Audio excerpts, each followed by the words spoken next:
Hey everyone, welcome to my channel, Books, Gurrs, and Purrs. My name's Leslie, and this is the last of my July reads that I haven't chatted about yet. It's completely late. I'm in Southern California where there's a hurricane alert and an earthquake alert, and I'm completely prepared, but I thought this would be a great time to actually just catch up on book chats I haven't created, just to kind of keep my anxiety down because there's nothing else I could do but just wait out the storm. Tariel is in the background.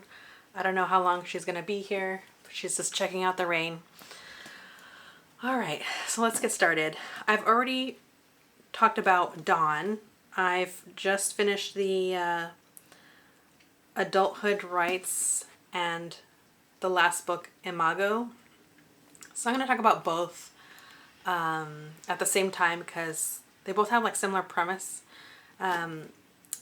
Adulthood Rites and Imago focus on two hybrid beings. So they're like half human, half alien. And if you've already read Dawn, you would know that they're the offspring of Dawn and an alien being.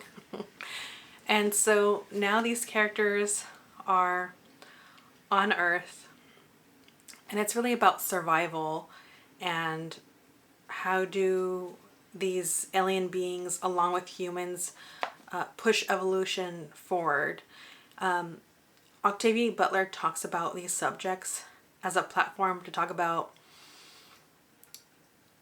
what's not really working in society or just like societal observations.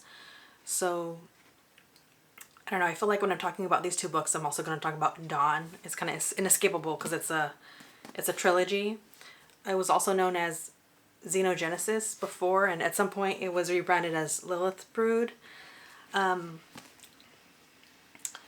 So with Adulthood Rites, there's a character that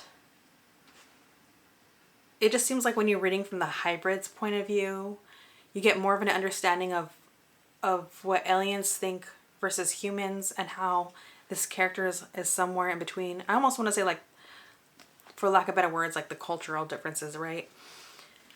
And so ultimately, these aliens helped humanity survive and Earth to flourish once more. But now that the humans have been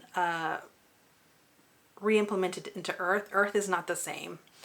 And what I like about this is that there's a lot of conversations about the ecological damage humanity did to Earth. For instance, how plastics on Earth are now poison. And I just didn't see that coming because in Dawn, one of the alien beings did mention that Earth has changed and some things that were once okay are now dangerous and poisonous. And I just didn't foresee that the conversation would go on to be about plastic. And so that really blew me away, like most things that Octavia E. Butler chooses to talk about. For instance, throughout all three books, the author talks about gender roles, non-binary identities, the root of violence, which I felt like there's a couple of things that are going on there that seem observational, and certain answers that seem more like ironclad definitive that I don't necessarily agree with. And also throughout the books, the author explores like bodily autonomy, consent, and holding on too tightly to beliefs, whether that's religious or not, to one's own detriment. There are like a couple of issues that I had with the book, and I appreciate the author bringing these elements into the books, but sometimes it's hard. I feel like she could have fleshed it out better, or maybe made it more clear or have more of an argument in the book, if that makes any sense. So I'll just dive in. My first issue is consent. there's an understanding through the alien species where they see what a human wants or desires, and there's this need to help. There's like this codependence in their nature to want to give humans or whatever species they align themselves with what they want, and it's done at times without like consent. And it's not that I think that the author is okay with something like that. I just feel like there should have been more of an argument from the human side to express why what they're doing is wrong, and that doesn't always come around. It doesn't really come out clearly. But also maybe the author wrote this way on purpose to allow for more discussions from the readers. That's the only other way I could justify how this subject is written. Another issue that I have is, although the author says broadly how humanity is violent and will hurt themselves, and talks about like a cycle of violence, which I do see what the author is talking about just in history, what I'll speak broadly, just different nations have done to each other, such as war. But then it seems like this alien species is wary of making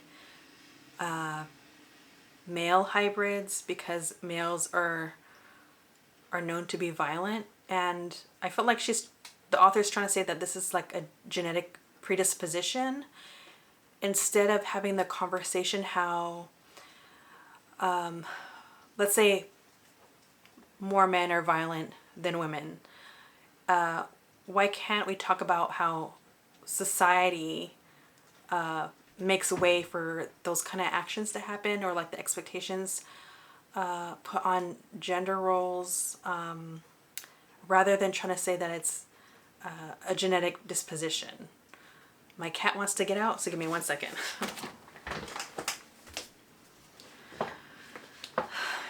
All right, I let her out. And lastly, I'm trying to figure out how to say this. This alien species has the ability to make correction within humans' genetic material.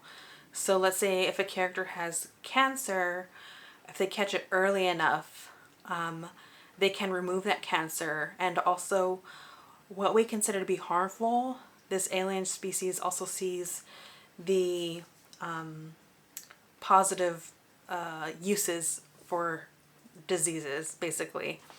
And so, although I do like that idea that maybe these beings are just so far advanced that we can't see in medicine how cancer could be a good thing if it's removed. There is an additional conversation going on with this that happens along with Adulthood Rites and Imago, and that's that they're able to like fix people. So that sounds like at the beginning a good idea. For instance, removing cancer.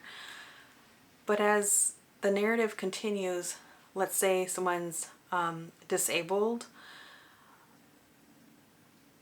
it seems like the alien species is able to like fix people, and that's kind of where my issues arise, because I'm an able-bodied person, so there's only so much I could say, and I would rather hear from people with disabilities community. But I just feel like it could be a dangerous conversation to say who needs to be fixed. Not every person that's disabled thinks that way, and I wish that, again, there was more conversations from humans about why they don't necessarily need to be altered or changed. And I don't think we really have those conversations, because so much of the book is revolved around humans fearing the unknown that could lead to progress. And so I just kind of wished the conversations around that were more nuanced, because instead it just comes off like a bit like a eugenics are used in the storyline, and that's kind of like a dangerous narrative to go down. So yeah, so there's just like certain aspects I wish that were fleshed out a little bit more. I don't want to say too much because I don't want to give away too much of the book for your own experience. Again, there's the issue of consent, but I also feel like as I'm reading it, I just wish I knew more of what the author thought, and I'm still trying to look for interviews that were specifically about this book with Octavia E. Butler. I did notice that there are other reviews of this book, but they're like super lengthy for the whole trilogy. And so yeah, I have like a little bit issues with this book, but I did enjoy it. I'm not much for rating books. I love to talk about books, but if I had to, I'd give this like 3 Purrs. You know, this came out in the 80s, so I understand the importance of this book and Octavia Butler's work, but I just feel like maybe she was going to tackle some of these conversations later, and that didn't happen. So with that said, that's the end of my non-spoiler review. I am going to have a little bit of a spoiler conversation, and I just don't want to ruin the experience for anyone. So I will now talk a little bit more about like some critiques I have, but on a spoiler level, because I just didn't want to ruin it for anyone. So between the issues of consent and the points that I found to be like reminiscence of eugenics, and also like having this idea of how violence is genetically and inherited through males, all that added up to me as if this is like colonialism like mindset. What I mean is that let's say I can only speak to the United States and how it all began, and how indigenous people were basically treated like terrible and robbed of their autonomy. And there's always a sense of like infantilizing other human beings in order for like an oppressor to gain control, and having the whole idea of an oppressor saying like, oh, I know it's best because you just don't, and you're like a child. That's what this kind of reminded me of when I was reading it. So as I'm reading the books and I'm taking this information in, I felt more and more like even though these beings are trying to save Earth, I felt like they're making the same mistakes as colonialism. And that's also something I can't quite tell if the author was trying to create that narrative and that conflict for us to think on progress and how like consent comes into play.